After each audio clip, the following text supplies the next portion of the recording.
Hello, welcome to my channel.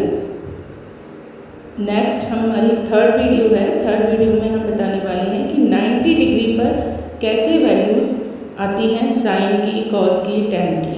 कैसे sign 91 होता है, कॉस 90 0 होता है, टेन 90 नॉट डिफाइंड होता है, और इसके साथ साथ जो कोसेक, सेक और कॉट चेंज होते हैं, तो ये वैल्यूज़ कहाँ से होती हैं। तो देखिए साइन 90 के लिए हमने देखिए, अब हम प्रीवियस केस में भी हम जो पहले इससे प्रीवियस वीडियो थी उसमें हमने किसको लेके चले थे, इस एंगल को लेके चले। तो हमने पहले की तरह ये राइट एंगल ट्राइंगल कंसीडर कर लिया, ए बी सी, इसमें बी ये हो गया, एंगल ए आपका क्या बन गया, ये बन गया एंगल ए। हमने इस एंगल ए के लिए, इस एंगल ए के लिए हमने लगानी है कौन से, टी रेशो का वो फॉर्मूला पंडित बद्री प्रसाद हर बोले, है ना। जैसे साइन ए लगाएंगे तो पी अपॉन एच, तो बी सी अपॉन ए सी लगाएंगे साइन ए के लिए, इस एंगल के लिए परपेंडिकुलर, ये बी और ये एच।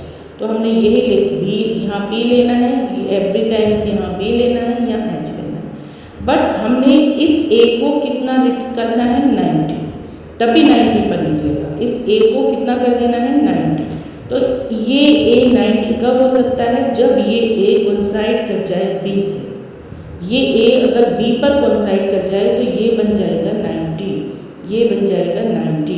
तो देखिए इस ए को बी तक लाने के लिए इस ए को यहाँ खिसकाना पड़ेगा, ये यहाँ से ए को यहाँ शिफ्ट करना पड़ेगा। जब ए यहाँ शिफ्ट होगा, ये देखिए इसके साथ साथ ये ए वाली लाइन ए सी भी शिफ्ट होगी, तो एंगल सी को रिड्यूस करते हो, एंगल ई सी रिड्यूस होता जाएगा, एवरी टाइम एंगल सी कम होता जाएगा। तो देखो यहाँ से हमने ए को यहाँ से शिफ्ट करके, यहाँ से देखिए ए को शिफ्ट करते गए और कहाँ लिया है, बी पर लिया। ये देखिए ए और बी को हमने एक ही पॉइंट कर दिया। तो जब हमने ऐसा किया तो सी रिड्यूस होता गया। देखो ये एंगल सी इतना था पूरा, ये एंगल सी अब ये रह गया बस कर, इसमें एंगल सी और भी कम हो गया और एंगल ए क्लोज हो गया एंगल बी के। यहाँ पर ये जो एंगल ए पॉइंट है वो बिल्कुल ही क्लोज हो गया बी के। एंगल ए बी पर आकर पड़ गया और बी तो 90 है ही हमारा, तो एंगल ए और एंगल बी दोनों ही क्या हो गए, 90। एंगल ए अब हमारा 90 हो गया, बिकॉज हमने अब 90 के लिए वैल्यू निकालनी थी, तो हमने ए को कहाँ कोइंसाइड कराना है, बी पर। तो हम ए को ले आए यहाँ बी तक, यहाँ तक। अब इसके साथ साथ कुछ साइड्स भी चेंज हो गई इस ट्रायंगल की। क्या क्या साइड्स चेंज हुई, ये देखो ए बी जो था आपका वो तो रिड्यूस हो गया, ए बी बिल्कुल खत्म हो गया। ए और बी दोनों ही एक ही पॉइंट है, ये ही पॉइंट है, ए और बी कोइंसाइड कर रहे हैं, तो ए बी तो रिड्यूसेस टू 0, ए बी 0 में चला गया। आपका जो ए सी था, और ये देखो बी भी एक पॉइंट है, बी सी, और ए सी और बी सी तो एक ही लाइन हो गई सिंपल, तो A C is equal to B C. ठीक है, ए बी 0 और ए सी और ए बी इक्वली हो गए, सेम लाइन है। तो ये सारी तीनों वैल्यूज से अब ये जो तीनों आई आपकी कि ए बी 0 और A C is equal to B C, ये वैल्यूज पुट करके sine A, cos A, tan A इसमें, और आप ये वैल्यूज निकाल सकते हैं। कैसे, जैसे साइन ए निकाला तो साइन ए के लिए आपका ये ए के लिए ये क्या था आपका पी, और ये था आपका ए सी आपका एच, तो पी अपॉन एच, तो बी सी अपॉन ए सी। अब ए को हमने किया 90, तो ए को 90 करने के लिए हमें कौन सा लेना पड़ेगा, ये वाला डायग्राम। इस डायग्राम में ए 90 है, पर इस डायग्राम में क्या है आपका, इस डायग्राम में ए सी आपका ए बी के बराबर है, और बी सी आपका, ये बी सी और ए सी क्या है आपके, बी सी और ए सी दोनों ही एक ही लाइन है, तो बी सी और ए सी दोनों सेम है।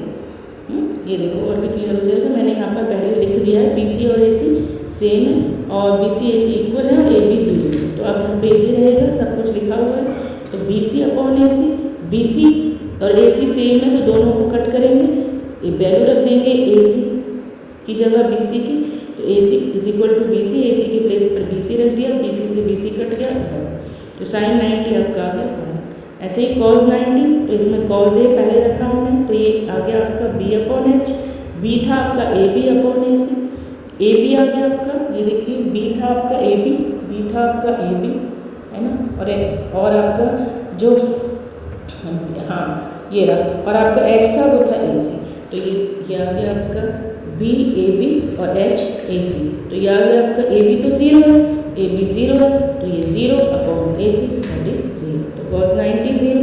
ऐसे ही tan 90 p upon b। Perpendicular क्या था आपका, देखिए यहाँ पर क्या है परपेंडिकुलर आपका, यहाँ पे तो ये आपका परपेंडिकुलर BC, जैसे यहाँ परपेंडिकुलर था BC तो ऐसे ही परपेंडिकुलर BC, और बेस आपका क्या था AB, तो बेस AB, ये आ गया BC अपॉन AB है ना। ट्राइंगल में जब ये 90 है, जब ये एंगल 90 हो गया तब हमारा AB तो 0 बन गया था, और BC कितना बन गया था, BC रखते हैं हम, क्योंकि किसी की 0 होती है अगर डिवाइड में तो वो नॉट डिफाइंड या इन्फिनिटी बन जाता है, तो tan 90 नॉट डिफाइंड। इसी तरह से हम अब इन तीनों वैल्यू की हेल्प से हम कौन सी वैल्यूज निकाल सकते हैं, cot 90, sec 90, cosec 90। तो हम cot 90 को बेस अपॉन परपेंडिकुलर ये भी यूज़ करके निकाल सकते हैं, बेस की वैल्यू रखो, परपेंडिकुलर की वैल्यू रखो, जब आपका लास्ट वाला डायग्राम था जिसमें 2 पॉइंट कोइंसाइड कर गए थे और a 90 था, या फिर आप cot 90 1 अपॉन tan 90 आपने निकाला ही हुआ है, not defined, 1 upon not defined, 1 upon infinity 0 होता है, तो ये आपका 0 आ गया। ऐसे ही sec 90 को आप h अपॉन b करके भी निकाल सकते हैं और cos की हेल्प से भी निकाल सकते हैं। cos की हेल्प से निकाला तो cos 90 0 होता है, 1 अपॉन 0 इन्फिनिटी हो गया, नॉट डिफाइंड। cosec 90 आपका h अपॉन b से भी निकाल सकते हैं, जैसे sin थीटा निकाला, sin 90 निकाला, या फिर आप sin की हेल्प से निकाल सकते हैं, 1 upon sin 90, 1 upon sin 90, 1 upon 1 that is 1, तो cosec 90 1। तो इस तरह से 90 डिग्री पर सभी ट्रिग्नोमेट्रिक रेशियो की वैल्यूज आ जाती हैं, जो कहाँ से आई ये बहुत कम टीचर्स आपको स्कूल में कराते हैं, ये यहाँ पर इस तरह से जनरेट होती है table. Thank you so much, समझ आया तो लाइक कर दीजिए, सब्सक्राइब कर लीजिए, अगर नॉलेज गेन करनी है तो थैंक यू।